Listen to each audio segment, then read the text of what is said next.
Olá, gente, como vai? Hoje vamos falar de sociologia do meio ambiente. Como vocês sabem, não dá para imaginar as relações humanas, as relações sociais de uma maneira geral, sem pensar na relação que os homens estabelecem entre si e também com a natureza, né? Toda sociedade se coloca a questão de reproduzir a sua vida material, então o trabalho, uma das características de todo trabalho social, trabalho humano, é o estabelecimento de uma certa relação com a natureza, né? Que vai ter características particulares de acordo com o momento histórico e com a sociedade da qual a gente está falando. De qualquer forma, apesar então dessa relação com a natureza ser uma questão que se coloca universal, de maneira universal para toda a sociedade, a gente pode identificar, pelo menos nas democracias liberais, ou se a gente preferir dizer no mundo ocidental, a ideia do meio ambiente como uma questão pública, né, que é de domínio dos especialistas, que produzem normas e que também geram legislações que são aprovadas nos legislativos, né, dos países. Então as pessoas não falam sobre a natureza de maneira indefinida, mas falam no meio ambiente, né, desse tema público sobre o qual estão autorizados a falar, sobretudo, os especialistas da ciência. E é em grande medida em função do desenvolvimento do mundo científico e do mundo industrial e dos problemas ambientais que surgem a partir disso, né? Como, por exemplo, quando se começam a usar energia termoelétrica, né? E todos os subprodutos, né, da combustão, por exemplo, do carvão, isso tudo cria um mal-estar nas vizinhanças dos países desenvolvidos, e aí começam a surgir algumas sociedades científicas ou organizações sociais de amantes da natureza que vão querer, por exemplo, criar áreas de proteção natural, né? Então isso começa a se desenvolver sobretudo no século XIX, por exemplo, Yellowstone, né, acho que é um dos primeiros parques naturais criados no mundo, é criado ainda no final do século XIX, nos Estados Unidos. No Brasil, o primeiro parque natural é de 1937, no governo do Getúlio Vargas, né?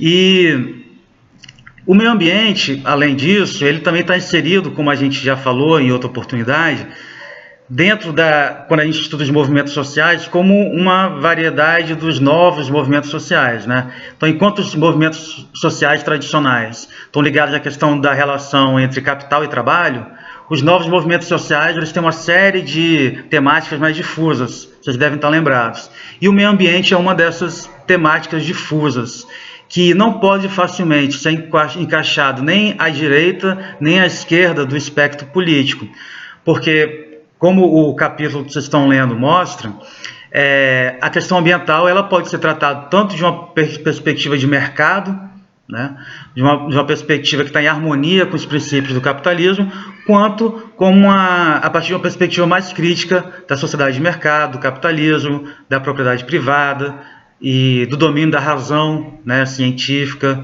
que a gente herda do iluminismo e assim por diante. Então, assim, de um lado, né, de maneira bastante simplificada, a gente tem essa visão que a gente se expressa, por exemplo, nos termos modernização ecológica ou ecologismo de resultados, em que o problema ambiental, o problema da preservação da natureza, digamos assim, ele é colocado em termos, por exemplo, de a gente mudar as nossas matrizes energéticas, né? Então, desse ponto de vista, a gente tem que deixar, por exemplo, de consumir os combustíveis fósseis e buscar fontes alternativas de energia que sejam limpas e que sejam renováveis. Percebam, gente, que desse ponto de vista não haveria nenhum problema com o capitalismo, com o mercado ou com a sociedade industrial em si. Tudo que a gente teria que fazer é fazer, em certo sentido, o que o Ocidente tem feito, buscar formas cada vez mais eficientes de se apropriar da natureza, de nos apropriarmos da natureza, né?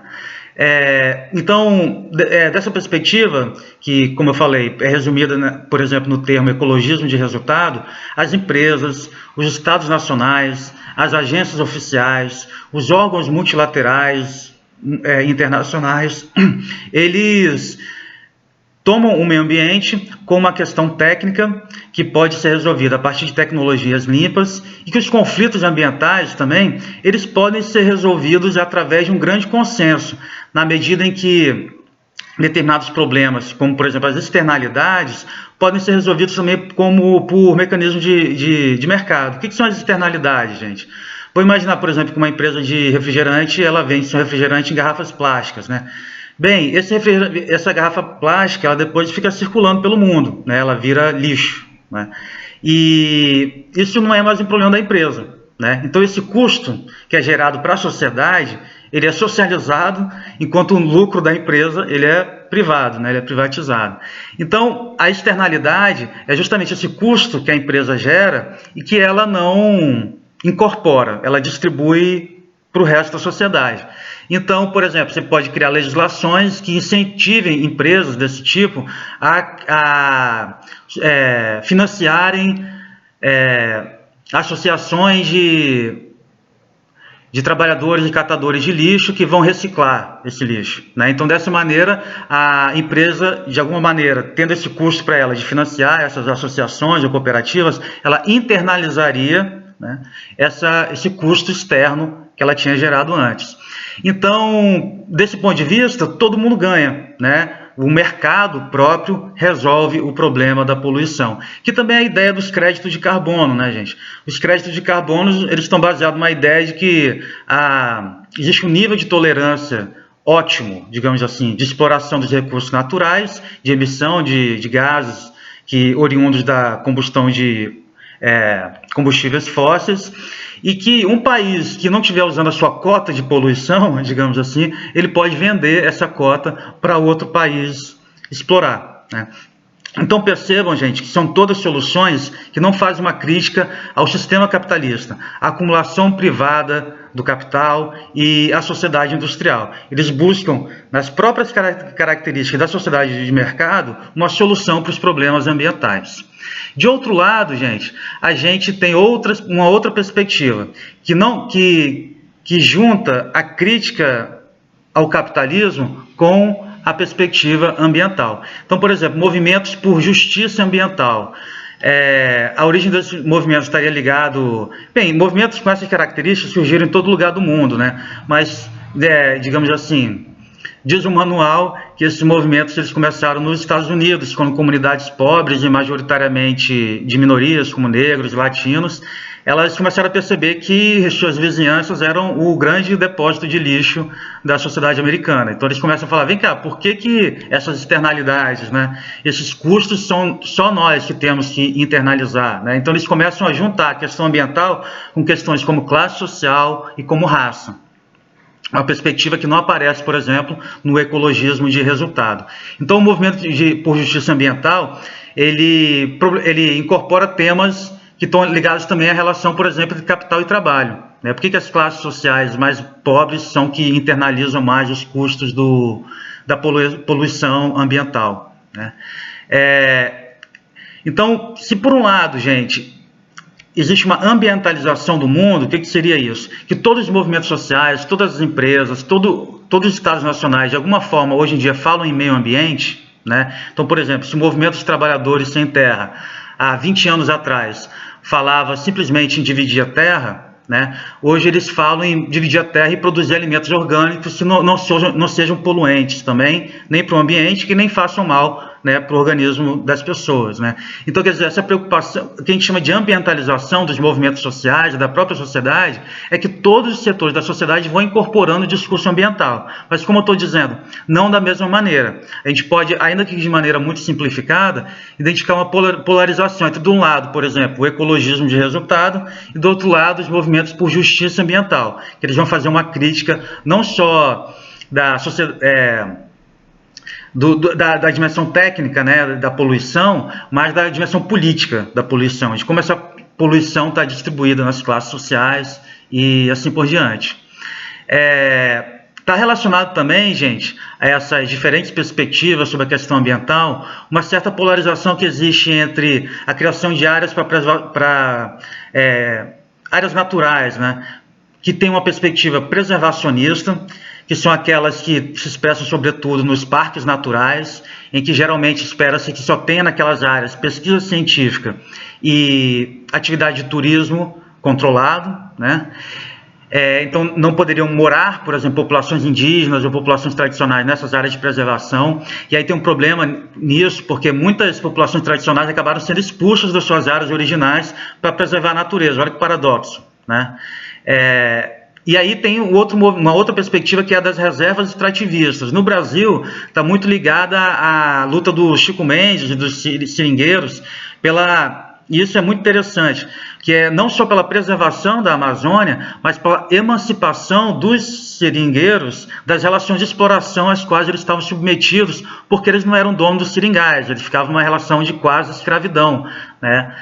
Escravidão por dívida, que a gente chama, né? Naquele sistema de barracão, né? Que lá desde o começo do final do século XIX, começo do século XX, os imigrantes nordestinos foram para a Amazônia e chegavam lá devendo a viagem já, e eram obrigados a comprar tudo no barracão do seringalista, né?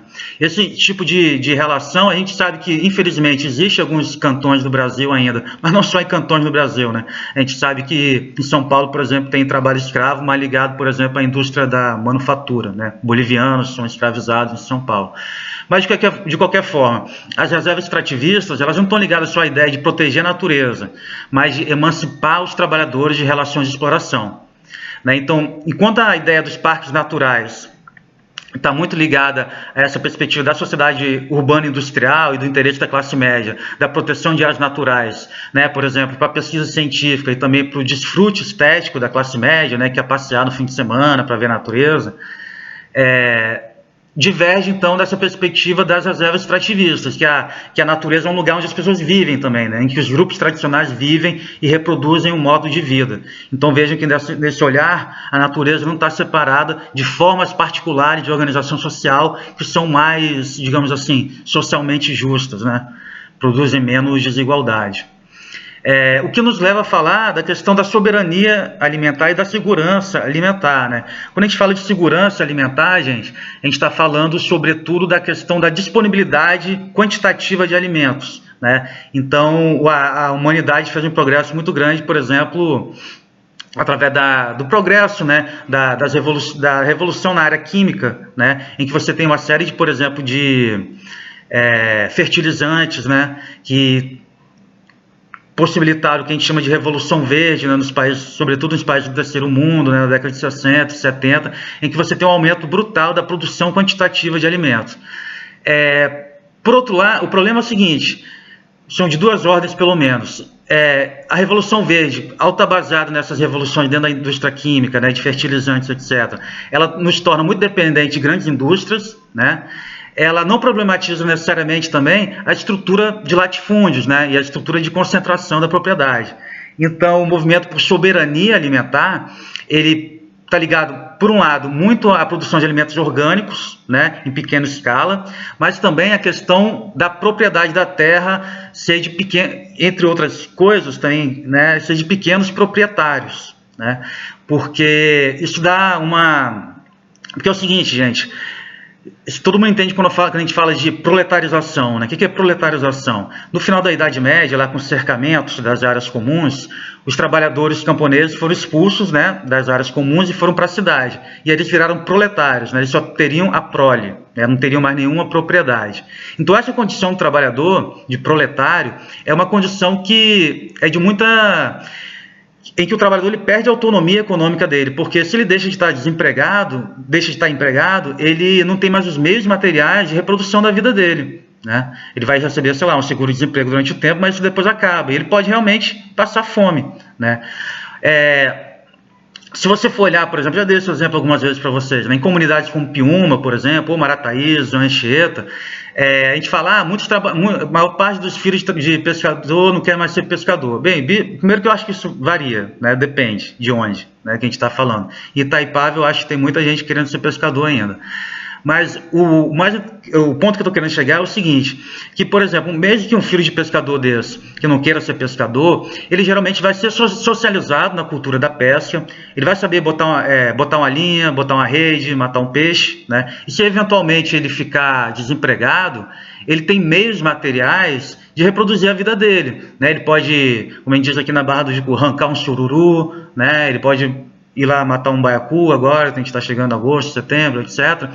Então, ou por exemplo, no Vietnã, em que quase todos os trabalhadores cidadãos têm uma pequena área, pelo menos, de produção de arroz, né, que pode estar sendo usufruída pelos parentes no interior, mas de qualquer forma, a pequena propriedade, como tem também, né, em Anchieta, em todo o sul do estado, essa ideia da pequena propriedade dá não só segurança alimentar, mas soberania alimentar, uma autonomia para as unidades domésticas não dependerem do patrão, digamos assim, ou de ter um emprego formal para poder reproduzir a sua vida material. Então, a temática do meio ambiente, gente, ela não é facilmente enquadrada, como eu estava dizendo, naquela classificação tradicional entre direita e esquerda, porque você pode tratar o tema do ambiente dando uma perspectiva mais à direita, né, simpática à perspectiva do mercado, ou uma perspectiva mais à esquerda, mais crítica à ideia do mercado, mais ligado ao fortalecimento dos trabalhadores, da propriedade dos meios de produção e assim por diante. Bem, eu falei de maneira muito resumida o que está lá no nosso capítulo, mas a gente, através dos diversos meios de comunicação que a gente utiliza, vocês vão ter a oportunidade de tirar eventuais dúvidas comigo, tá bom? Grande abraço, gente.